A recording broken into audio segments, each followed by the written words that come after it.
नमस्कार दोस्तों, आज हम पढ़ेंगे क्वाड्रेटिक इक्वेशन।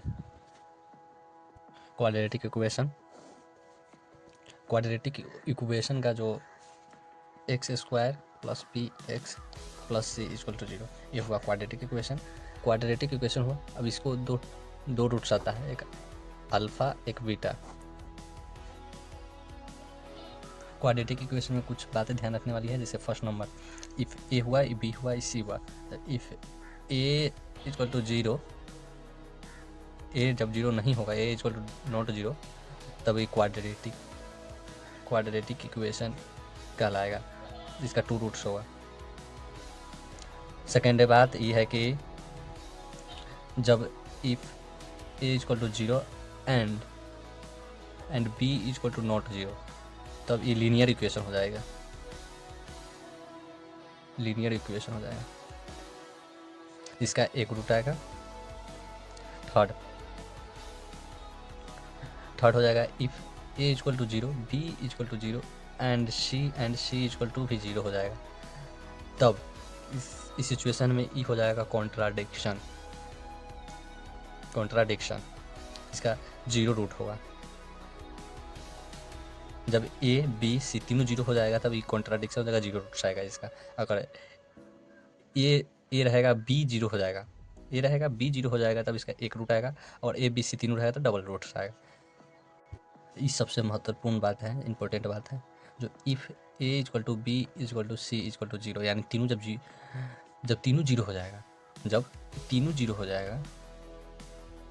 यहाँ पर नॉट 0 होगा, यानी सी जब नॉट 0 होगा, ठीक है, ए 0 होगा, बी 0 होगा, तब कॉन्ट्राडिक्शन होगा, 0 रूट्स होगा, यानी सी 0 नहीं होना चाहिए। और फोर्थ में सबसे इंपॉर्टेंट बात यह है कि ए बी सी तीनों 0 होगा, तब इसका आइडेंटिटी हो जाएगा, जो इन्फिनिटी सॉल्यूशन होगा, यानी इन्फिनिटी रूट्स आएगा इसका, हर पॉइंट पर एक सॉल्यूशन आएगा जब ग्राफ में।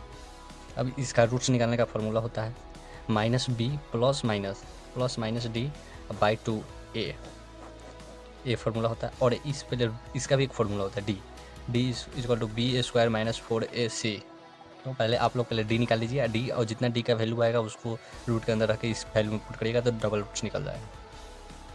और जब डी का जब वैल्यू 0 से बड़ा आएगा, तब रियल एंड डिस्टिंक्ट होगा। और जब डी इक्वल टू 0, डी 0 के बराबर आएगा, डी 0 के बराबर पूरा वैल्यू आएगा, तो ई हो जाएगा इक्वल रूट आएगा, और ये डी छोटा हो जाएगा, 0 से निगेटिव में आ जाएगा, तब इसको नॉन रियल रूट होगा। इस किस टर्म में बता रहे हैं, जब इस कोई भी इस इक्वेशन को जब इस फॉर्मूला में पुट करिएगा तो एक ही आएगा, ए वाला, इसका सॉल्यूशन आएगा प्लस माइनस में आएगा, तो प्लस माइनस में आएगा, तो अगर डी पहले मालूम करिए, डी और डी के रियल रूट्स, डी का मालूम चलेगा, डी छोटा होगा तो यह होगा, बड़ा होगा तो रियल से डिस्टेंस होगा, बराबर होगा तो इक्वल एंड रूट्स होगा, और छोटा होगा तो रियल नॉट रियल रूट्स होगा। और इसका एक और फार्मूला होता है, जब आप अल्फ़ा बीटा निकाल लीजिएगा, तो पहले मानिए कहीं आपको अल्फ़ा और बीटा का पहले आंसर ही दे दिया, आपको क्वेश्चन बोला बनाने के लिए, जैसे अल्फ़ा बीटा आंसर दे दिया, आपको बोला क्वाड्रेटिक इक्वेशन बनाने के लिए, उस समय क्या करेंगे, अल्फ़ा और बीटा को जोड़ेंगे तो आएगा minus B by A, formula होता है, आपको याद करना हो। और alpha into beta equal to C by A, ये दोनों फार्मूला होता है, ये दोनों याद कर लिया। एक होता है अल्फ़ा माइनस बीटा, जो आगे चल कर पढ़ना पड़ेगा, प्लस माइनस डी बाई ए। आप 10th क्लास तक है तो ये फार्मूला चलेगा, और 10th के बाद है तो ये फार्मूला भी आ जाता है, alpha minus beta plus minus d by root under d by A.